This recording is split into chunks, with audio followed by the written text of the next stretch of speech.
What's up, everybody? It's Gahel again. And for this video, I just wanted to keep it pretty simple, pretty chill. I just wanted to talk to you guys about reasons why I decided to, to take art more seriously, or why I decided to make it a full-time thing for me, or rather, why did I decide to be a freelance multimedia artist even after I graduated college. So for the people that know me, they've always known that I've always been interested into a whole lot of artistic stuff. And it wasn't until the 4th grade where a good friend of mine, his name is Derek, came, and I always knew he was artistically gifted because I would see that he had a lot of drawings of like different anime characters, whether it be from Dragon Ball Z or Naruto. I always was interested to know how he did it because I thought they were cool. And then, that's how I feel like our friendship built, because he taught me how to draw. And like over time, I would just be able to draw a whole bunch of like anime characters. And I felt like I became really good at it, that I wanted to progress to drawing things that are in front of me in like real life, whether it's landscape or people or honestly anything. And yeah, that's how it all started, honestly. By the time I got to college, I would have to make the decision whether if I wanted to take this art stuff seriously, because I knew even before I went to college that art was something I wanted to do. But when I got to college, I met a lot of cool people, a lot of funny, interesting, and a lot of creative people, even some professors too. I met this one professor, and he was a photographer, and he created a lot of dope stuff, and he told me to take a photography course, and that's what I did. I took the photography course, and I learned a lot about different artists and different stuff they created, different photographers, and me being curious, I wanted to know how that was done. I wanted to know about the cameras they use, what techniques they did to create what they had to create. And that's when the obsession actually happened. I spent a lot of time on YouTube watching a whole lot of tutorials, watching different videos on different cameras. And at that time, I was only strictly shooting film. I was shooting film for like a good 3-4 years beforehand, before I got my first, DSLR. And yeah, from that point on, that's when I started taking more art courses. I took photography, and then I took videography. And video was something cool too, because obviously photo and video go hand in hand. Video is just moving photos, and all the rules that apply to photography apply to videography too.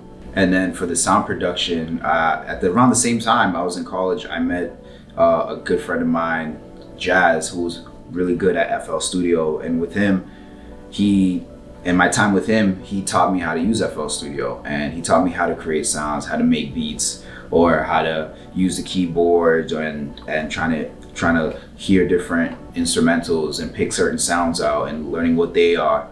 And I was like, with all these stuff that I've learned, I'm able to create, anything I can create, anything I want to create. And there's really no rules to tell you that you can't do what you want to do, There's no rules that can tell you you can only strictly focus on one thing. Even during college, I knew that I had to get a head start somewhere, because I already decided that I wanted to become a freelancer.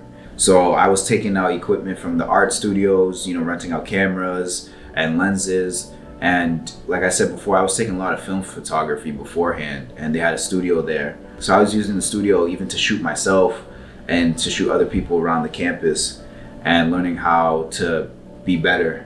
And obviously, after I, built a name for myself around the people I was hanging around with, I wanted to make a living off of this. So obviously you got to start charging. And it hasn't been easy, trying to build a name for yourself, because you got to have a lot of people respect you and your craft, and some people don't, unfortunately, you know what I mean?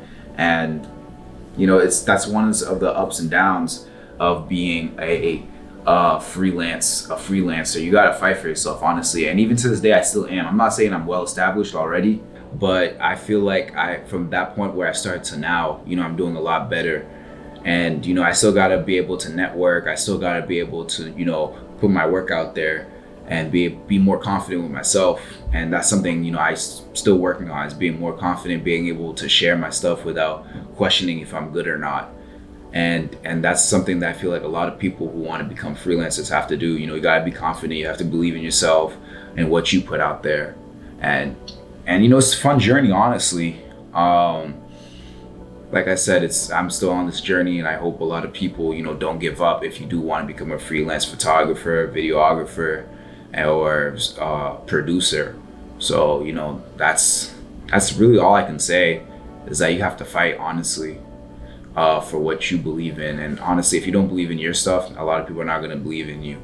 And I'm still trying to, be able to make this a full-time thing. I still want to become successful. I still want to put my name out there. So, but other than that, yeah, that's just why I chose to be a freelancer, because I feel like the journey for me is more enjoyable, the ups and the downs. But if you're persistent and you're consistent with your work, you're able to put in the time and the hours into what you want to do, staying up late nights, learning about different methods of creating art. Yeah, I feel like anybody's able to make what they want to make. And yeah, that's pretty much it.